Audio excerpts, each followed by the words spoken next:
Assalamualaikum warahmatullahi wabarakatuh. Om Waalaikumsalam warahmatullahi Swastiastu, wabarakatuh. Shalom, salam sejahtera untuk kita semua, Namo Buddhaya dan salam kebajikan. Selamat pagi Sobat Serasi, kembali lagi kita berjumpa hari ini. Dan apa kabarnya untuk Sobat Serasi di rumah? Berharap semua dalam keadaan sehat dan diberkati oleh Tuhan Yang Maha Kuasa. Pagi hari ini kita berjumpa kembali dalam program podcast serasi kita hari ini. Semangat ngonten serasi dari KUA Denpasar Selatan. Dan hari ini saya Nancy Rarung, penyuluh agama Kristen Kota Denpasar. Saya tidak sendiri, saya ditemani oleh narasumber kita yang luar biasa, yang pastinya tidak asing lagi ya di telinga di mata Sobat Serasi, yaitu saya ditemani oleh Bapak Muhammad Taufik Maulana, penyuluh agama Islam Kota Denpasar. Apa kabarnya Pak pagi hari ini? Alhamdulillah sehat. Alhamdulillah. Semangatnya kita semangat pagi luar biasa Ya, Pak. semangat pagi. Kita sudah sarapan. Sebelum podcast kita sudah bersih-bersih, olahraga. Iya harus Pak. Ya sekarang kan kita diharapkan untuk bisa memperhatikan lingkungan. Betul. Bahkan bagaimana kita mengelola sampah Pak ya. Jadi menjadi aktivitas baru kita setiap pagi untuk ya memperhatikan lingkungan kita. Dan di momen ini, momen yang baru Pak ya, di bulan ini kita masuk di bulan Agustus. Yang biasanya bulan ini dijuluki bulan kemerdekaan ya Bapak ya. Ya, bulan Agustus, bulan kemerdekaan, bulannya para pahlawan. Para pahlawan. Nah, di depan kita pun ada atribut yang baru. Oh, ini baru ini ya? Baru ya Pak. Ini menandakan bahwa kita sedang ada dalam semangat kemerdekaan. Ya. Dan kalau berbicara tentang bulan Agustus Bapak ya. Kita tidak hanya berbicara bagaimana kita merayakan kemerdekaan Indonesia. Tahun ini genap 80 tahun Pak ya? Benar, 80 tahun kemerdekaan. Nah ini luar biasa ya. 45 dengan 2025. 2025 ya 80 tahun. Kalau menurut Pak Taufik ini waktu yang panjang atau pendek kira-kira? Ya mau dikatakan panjang, lama juga kan, 80 tahun. Mau dikatakan pendek, kalau kita bandingkan beberapa negara yang sudah berpuluh-puluh tahun merdeka, ya relatif sih. Ya. Maka dengan kondisi seperti ini, 80 tahun Indonesia sudah maju seperti ini, tentu ada beberapa catatan atau koreksi, itu biasa ya. Tapi kita sebagai bangsa Indonesia harus bersyukur, mensyukuri atas kemerdekaan Indonesia yang sudah berusia 80 tahun. Dan 80 tahun ini ya meskipun tidak merata ya, tapi kan kesejahteraan sudah bisa kita rasakan. Begitu. 80 tahun itu kita menikmati kemerdekaan. Benar. Tapi usia bangsa kita sebenarnya bukan 80 tahun Pak ya. Jadi kalau melihat keberadaan negara Indonesia sudah lama. Tapi kan 80 tahun itu diukur dari sejak Indonesia memiliki kedaulatan. Kedaulatan dan menjadi NKRI. Itu Negara Kesatuan Republik Indonesia. Begitu Mbak Nancy. Ya menarik di sini Pak. Apa temanya? Tema kita ya. Kita sudah terlalu jauh ini masuk ke kemerdekaan ini. Pasti ditunggu sama Sobat Serasi. Tema kita hari ini atau pagi hari ini adalah peran semua agama dalam kemerdekaan Indonesia. Ya, ini tema yang menarik Pak ya. Benar. Ini minggu pertama di bulan Agustus kita membahas dulu tentang bagaimana Indonesia atau kemerdekaan Indonesia itu dicapai. Nah, Pak Taufik, ini kalau dilihat dari tema kita, peran semua agama dalam kemerdekaan Indonesia, ini sebenarnya yang kita mau bahas tentang apa Pak? Apakah kemerdekaannya atau tentu yang kita bahas adalah para pendiri bangsa, orang-orang yang memiliki peran dan andil dalam memperjuangkan kemerdekaan Indonesia. Bahwa para pendiri bangsa ini yang memperjuangkan kemerdekaan ini harus kita pahami tidak hanya satu agama, tapi semua agama memiliki peran dan andil dan juga kontribusi dalam kemerdekaan di Indonesia.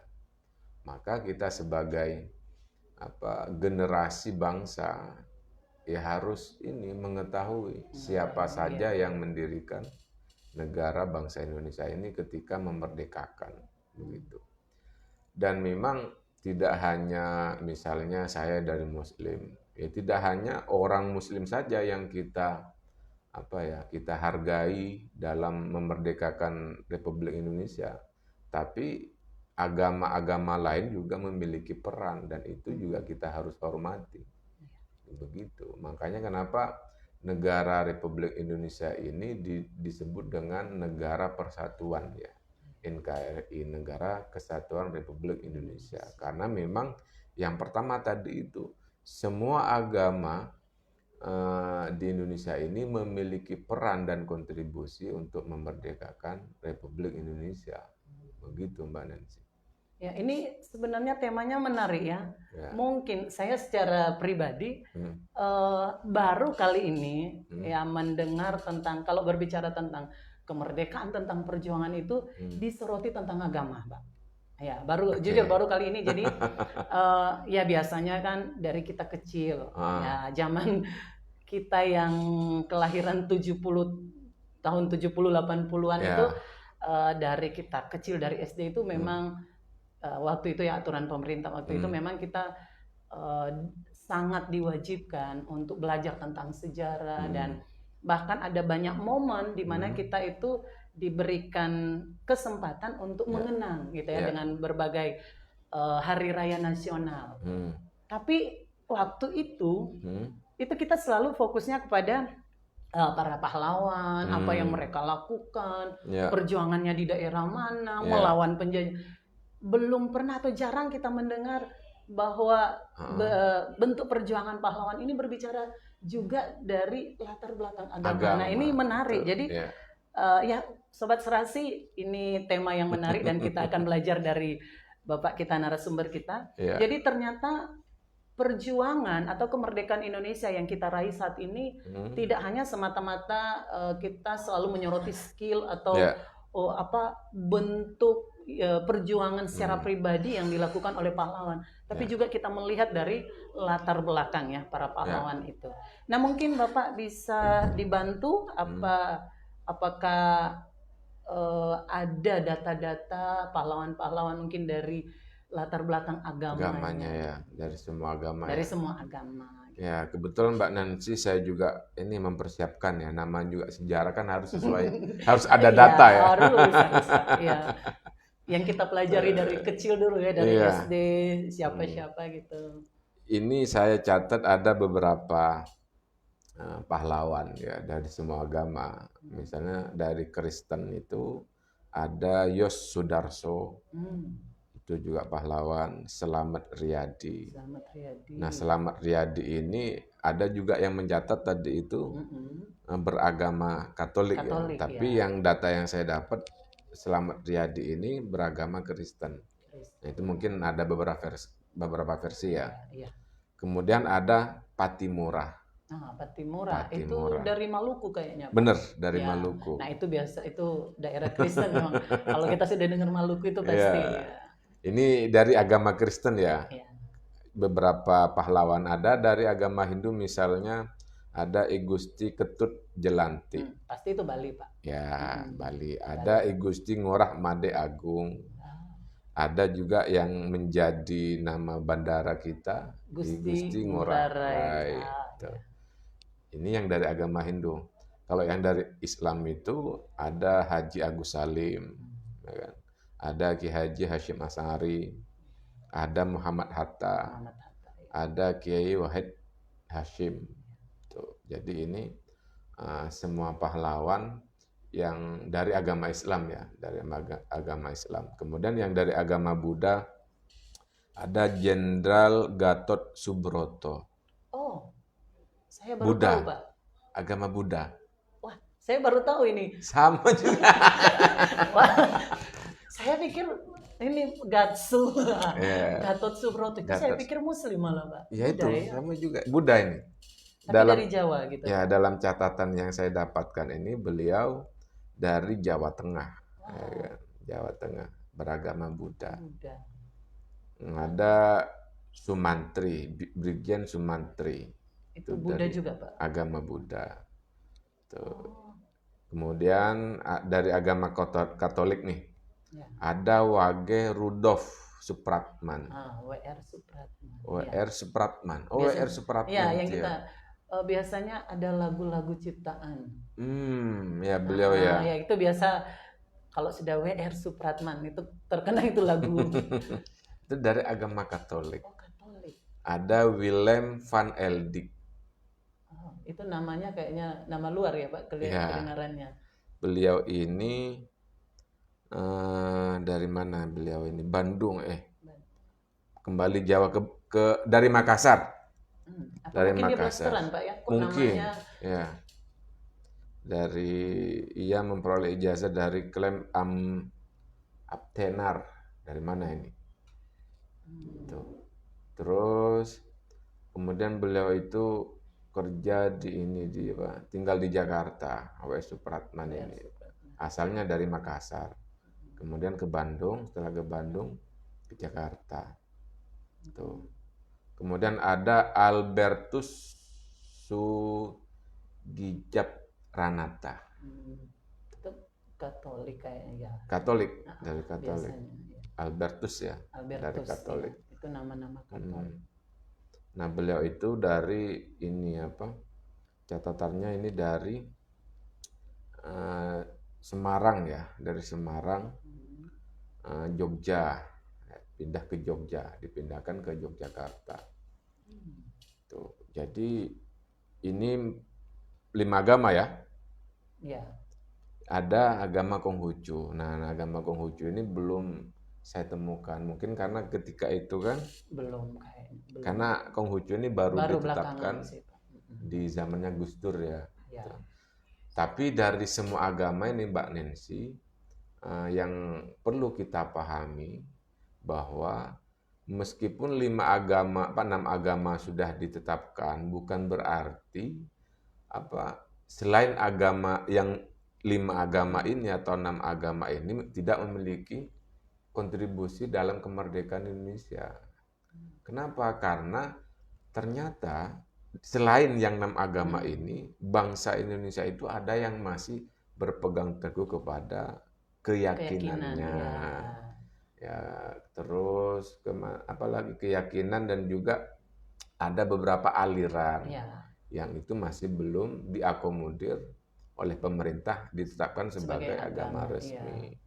Dan mereka juga ikut memperjuangkan. Artinya apa? Meskipun dalam beberapa data itu disebutkan misalnya hanya 6 agama yang ditetapkan, bukan berarti di luar agama yang sudah ditetapkan itu tidak ada yang memiliki kontribusi kepada negara. Tentu berarti juga memiliki. Semuanya, Pak, sebenarnya. Semuanya. Apapun keyakinan, apapun aliran, yang jelas tidak hanya satu aliran atau satu agama saja. Betul, ya. Jadi semua ada kontribusinya, ada perannya untuk kemerdekaan ini. Kemerdekaan ini ya.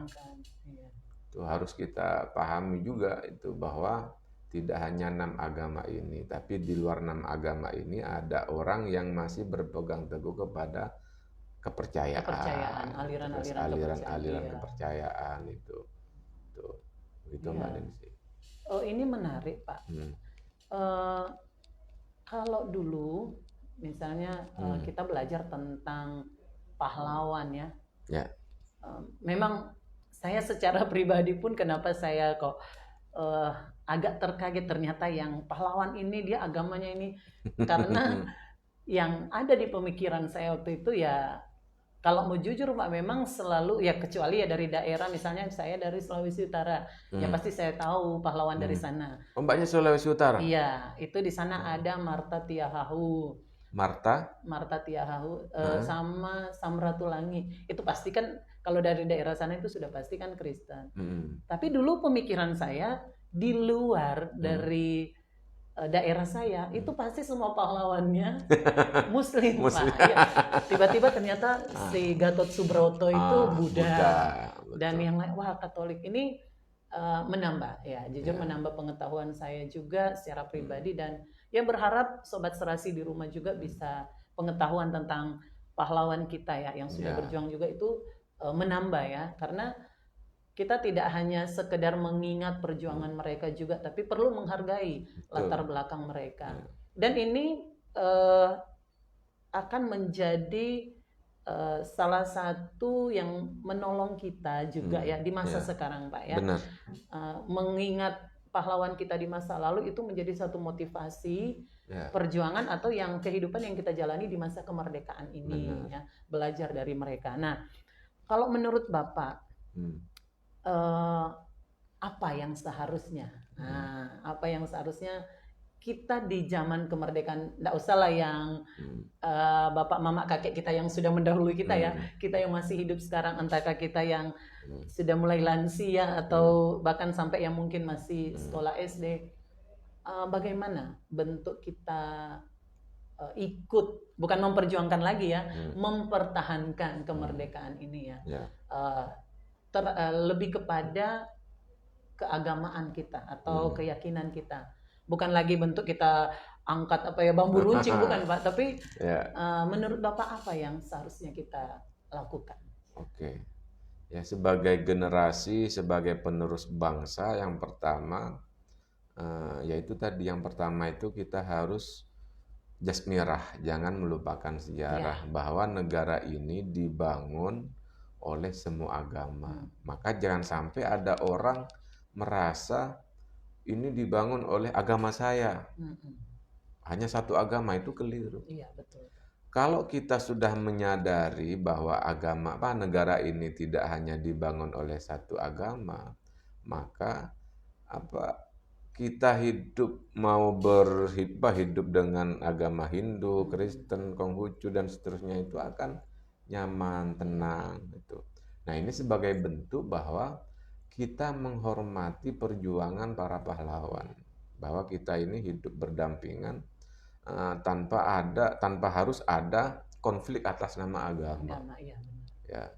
Kalau ada orang merasa paling benar dengan agamanya lalu merendahkan agama yang lain padahal satu negara, satu bangsa, itu keliru.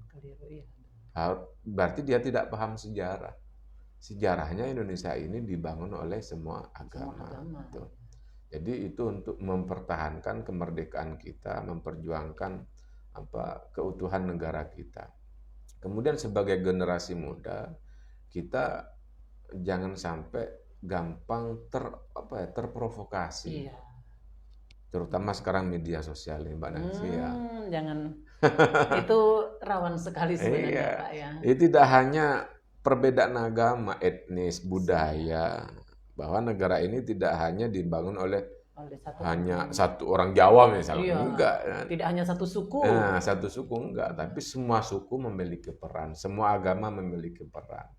Maka jangan, kalau ada orang mempermasalahkan perbedaan agama dan suku, berarti dia tidak tidak paham dengan sejarahnya. Mungkin juga dia belum merdeka, Pak. Bener. Bahasa halusnya dia belum merdeka. Kalau yang merdeka kan itu menikmati perbedaan, benar, Pak. Benar. Ya. Merdeka itu menikmati perbedaan. Benar. Nah, kalau belum bisa menikmati perbedaan, berarti belum baru merdeka. Dipertanyakan. Ya. Karena begini, Pak, saya saya tertarik dengan hal ini karena dulu saja ya di masa negara kita dalam kesusahan, dalam penjajahan ya, bisa para pahlawan itu bisa kok bersatu, sekalipun mereka berbeda agama loh, Pak. Benar. Bisa bersatu, bisa berjuang bersama, bisa melakukan, memang motivasinya satu. Nah, ini mungkin yang menolong, Pak. Motivasinya satu ya, untuk memperjuangkan satu Indonesia harus merdeka. Tidak lagi memikirkan saya dari agama apa, suku apa. Dan itu yang itu di masa waktu itu aja yang masa susah. Bisa kok gitu ya. Pahlawan aja bisa. Mereka mungkin tidak hidup di daerah digital atau apa, makan susah, tapi bisa. Kenapa tidak di zaman ini sebenarnya, Pak ya? Iya, benar-benar. Ya. Di zaman ini seolah-olah kita dipecah-pecah dengan berbeda suku dan agama. Padahal dulu itu menjadi satu meskipun berbeda agama, berbeda suku. Kalau dulu kita dijajah oleh penjajah dari luar, Pak ya. Kalau sekarang kita dijajah oleh nah itu oleh pemahaman yang enggak ini. Masa kita mau dijajah oleh perbedaan? Nah, tapi faktanya kan sekarang memang ya agak ya, kalau agak miris ya kita melihat orang akhirnya seperti terpancing hanya dengan hal yang kecil. Dan belum tentu hal itu benar. Gitu ya. Nah ini memang kekuatan media sosial ya Pak, kekuatan digital. Ya, itu kita harus merdeka digital. Nah, betul Pak. Apakah Bapak ada saran untuk digital ini biar kita bisa merdeka? Nah, untuk bahas tentang merdeka digital ini kemarin saya baca artikelnya teman-teman penyuluh di media Suluh Agama itu tentang kita harus bisa merdeka digital terutama dalam hal ujaran kebencian. Iya, betul itu Pak. Harusnya. Kan? Ujaran kebencian itu memang menjadi momok bagi kita untuk untuk terus menjaga kerukunan, keharmonisan. Jangan sampai hanya karena beda suku, beda agama kita gampang dibentur-benturkan. Kita harus ingat, maka dengan momen kemerdekaan ini kita harus ingat bahwa negara kita dibangun oleh semua agama, semua suku. Maka kita jangan sampai dipecah belah hanya karena berbeda agama dan suku, begitu. Makanya harus semua punya hak memiliki sebenarnya negara. Benar. Jadi kalau yang merasa mungkin ini Pak, yang merasa hanya dia di sini mungkin dia perlu keluar dari negara ini, karena negara ini milik bersama semua agama. Benar. Kalau dia merasa hanya agama dia aja ya mungkin dia perlu ke bulan mungkin dulu Pak ya, ke Mars atau matahari lah ya sekalian. Gitu Pak, yang membuat negara sendiri. Oke Pak, kalau tadi kan bagaimana kita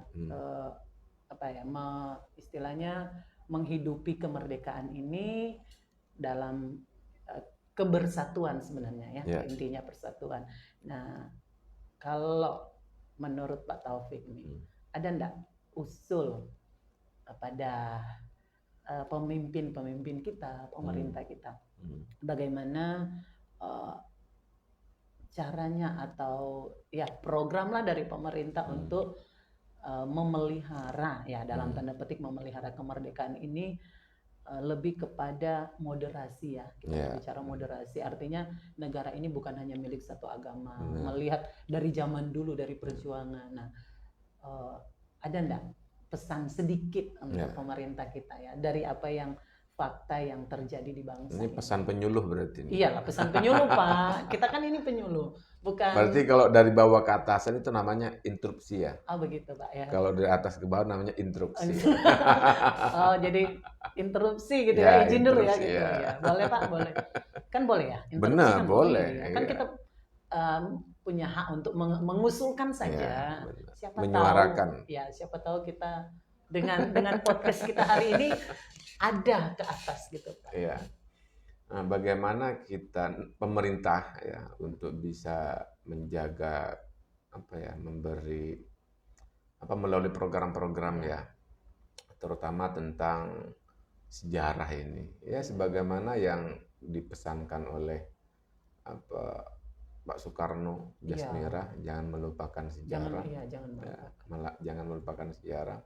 Ya pemerintah harus bisa menanamkan nilai-nilai nilai-nilai perjuangan itu kepada para generasi bangsa.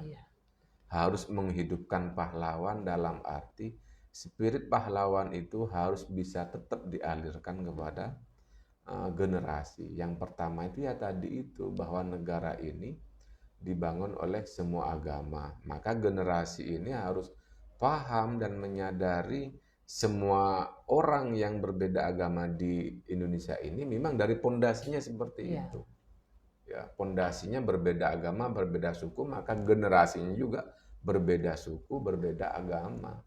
Kalau itu sudah menjadi apa ya? Menjadi kesadaran bagi para generasinya, maka tidak akan mudah diadu domba, diprovokasi dengan perbedaan suku dan agama. Dengan cara apa? Ya, apa tadi pelajaran-pelajaran di sekolah itu bahwa apa para pahlawan di Indonesia ini semua agama, semua suku ada. Begitu. Kemudian yang kedua kepada pemerintah untuk membuat program-program misalnya tidak hanya pelajaran ya, tapi juga buat event, event yang di situ melibatkan semua agama, semua suku. Ya kalau upacara apa kemerdekaan itu pasti ada ya, tapi di luar itu perlu juga ya. Nah, contoh apa misalnya apa lari karung. Iya, antar apa gitu kan. Iya, semua. Tapi kalau di kampung-kampung udah biasa kayaknya ya. Tapi kayak saya di Bali belum ada. Bukan belum Pak, ya saya hampir 20 tahun di Bali belum pernah ikut ya. Apalagi di lingkungan tempat tinggal saya. Jadi ya pengen sih Pak kalau kayak lihat di Jawa, wah luar biasa. Ya. Ada banyak momen gitu ya. Tarik tambang gitu kan. Apa mungkin kita perlu ya Pak?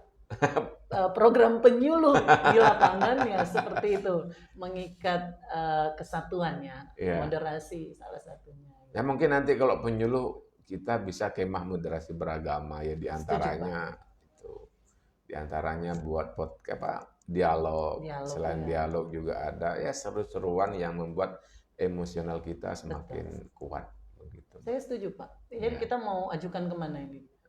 Program. Ajukan apa iuran? Ajukan atau adakan ya? Kayaknya kita perlu bahas ini Pak lebih dalam lagi ya. Di rapat-rapat kita selanjutnya supaya itu bukan pembahasan podcast, itu pembahasan rapat. Iya. Supaya nanti berdampak Pak. Minimal setelah podcast ini dari kita dulu mungkin Pak ya. Jadi ya seperti yang saya katakan tadi, kita mungkin di zaman 80-an masih adalah teringat kan pelajaran sejarah. Nah, bagaimana sekarang kita mau menunjukkan kepada generasi sekarang gitu kan. Biar mereka juga ikut termotivasi seperti itu. Jadi ya saya rasa memang penting juga dari pemerintah ya. Bukan merubah tapi mungkin menambah program. Betul. Karena saya secara pribadi merasa apa ya?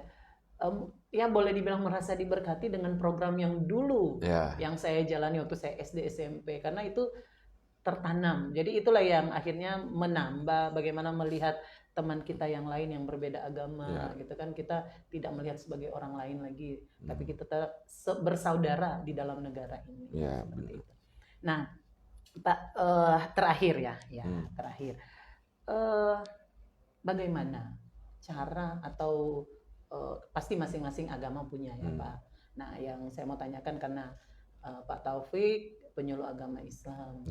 Nah bagaimana cara agama Islam untuk ya mengenang atau menghormati jasa-jasa pahlawan? Apa yang dilakukan? Nah kalau dari agama Islam itu mengenang atau menghormati para jasa-jasa pahlawan itu ya diantaranya yang ngirim doa, ngirim doa itu melalui baca tahlil bersama, ada baca yasin bersama, ada zikir bersama yang pahalanya diberikan kepada para pahlawan. Apakah hanya kepada pahlawan Muslim? Enggak, semua pahlawan kita doakan. Ya kita doakan, mudah-mudahan mendapatkan tempat yang terbaik di sisinya begitu. Nah, kalau di agama Kristen gimana? Kalau di agama Kristen ada tahlilan juga? Tidak. Ajaran kita tidak ada ajaran itu. Tetapi lebih kepada bagaimana kita pertama ya memelihara Pak ya. Artinya apa yang sudah menjaga ya, apa yang sudah diperjuangkan oleh para pahlawan ya. kemerdekaan inilah yang dijaga, dan Ya. juga motivasi yang kita dapat dari pahlawan, semangat perjuangan mereka. Jadi itulah yang harusnya, yang apa ya, dari kalau agama kami itu yang harusnya diambil untuk lebih kepada khususnya dalam keimanan kita. Jadi bagaimana semangat juang para pahlawan itu, mereka tidak berhenti, tidak putus asa memperjuangkan. Begitupun dengan kita orang beriman. Ya banyak persoalan, pasti banyak masalah. Jadi spirit itu kita juga bisa gunakan untuk memperjuangkan iman kita, memperjuangkan kehidupan kita bernegara di bangsa ini, dan juga bermoderasi dengan agama lain. Jadi memang kami tidak mengirimkan doa, Pak, tapi kami lebih mengambil pada spirit itu. Gitu. Kalau yang apa namanya itu bakar lilin, itu apa itu? Itu agama Katolik apa Kristen? Katolik. Oh, Katolik ya? Katolik. Kalau Katolik saya tidak terlalu tahu persis tujuan bakar lilinnya apa, tapi kalau kami tidak ada. Enggak. Kristen tidak ada. Kristen nggak ada. Tidak ada kalaupun mungkin bakar lilin taruh ya di kuburan Diano itu, ya itu hanya apa ya, penghormatan, kita menghormati yang meninggal. Tapi ada ziarah nggak kalau di Kristen itu? Siarah Pak, tapi gimana ya, bentuk siarahnya kan ya kita hanya datang menghormati, tidak di situ menaikkan doa, tidak. Ya seperti siarah pada umumnya orang orang tua meninggal atau apa. Hanya mengenang kembali. Jadi di tempat itu mengenang kembali semua gitu. Jadi ya begitupun dengan pahlawan. Jadi biasanya kayak hening cipta itu kita mengenang kembali seperti itu. Jadi, tapi apapun itu Pak ya, setiap agama pasti punya cara tersendiri, keyakinan, punya caranya menghormati jasa-jasa para pahlawan. Nah, lepas dari semua itu tetap dalam kesatuan NKRI kita, tujuan kita satu, bahwa seperti tadi Pak Taufik katakan, kita tidak boleh melupakan jas merah, tidak boleh melupakan sejarah sampai kapanpun. Kalau kita bagian dari NKRI, itu tidak boleh kita lupakan, dan tidak hanya sekedar tidak melupakan, tapi ayo kita juga tetap mengambil spirit perjuangan itu, supaya kesatuan bangsa kita tetap terjaga. Indonesia bersatu, Indonesia sejahtera. Benar Pak ya? Benar. Tema kemerdekaan kita benar ya? Benar. Oke. Jadi untuk Sobat Serasi, berharap dengan podcast kita hari ini bisa menambah pengetahuan, dan juga boleh bisa membagikan spirit ya, bagaimana kita menghargai perjuangan para pahlawan kita dari semua agama, memperjuangkan kemerdekaan. Dan di zaman sekarang kita pun punya tugas yang sama. Dari berbagai latar keagamaan kita berjuang menjaga, mempertahankan kemerdekaan kita. Oke, ada satu kalimat enggak Pak? Close kita untuk podcast hari ini. Kalimat saya ya, sama seperti yang tadi saya tegaskan, bahwa negara Indonesia ini dibangun dan didirikan oleh semua agama. Maka kita tidak boleh dibenturkan oleh orang lain hanya karena berbeda agama, hanya karena berbeda suku. Ingat, kita namanya NKRI, Negara Kesatuan Republik Indonesia. Artinya apa? Negara kesatuan itu adalah negara yang menyatukan semua agama, semua aliran, semua suku, semua etnis. Maka kita tidak boleh dipecah belah oleh hanya isu-isu sara. Ingat, orang di luar sana banyak yang ingin kita pecah belah untuk merebut kekayaan Indonesia. Harus kita sadari itu. Maka dengan jargon Indonesia, kemerdekaan sekarang, yaitu kita harus tetap bersatu, ya, berdaulat demi kesejahteraan bersama, dan Indonesia maju. Setuju Pak, setuju. Merdeka. Oke Sobat Serasi, demikianlah podcast kita hari ini, dan kita akan berjumpa di lain waktu, dan kiranya sepanjang hari ini kita selalu diberkati oleh Tuhan. Sampai jumpa kembali dan selamat pagi. Oke.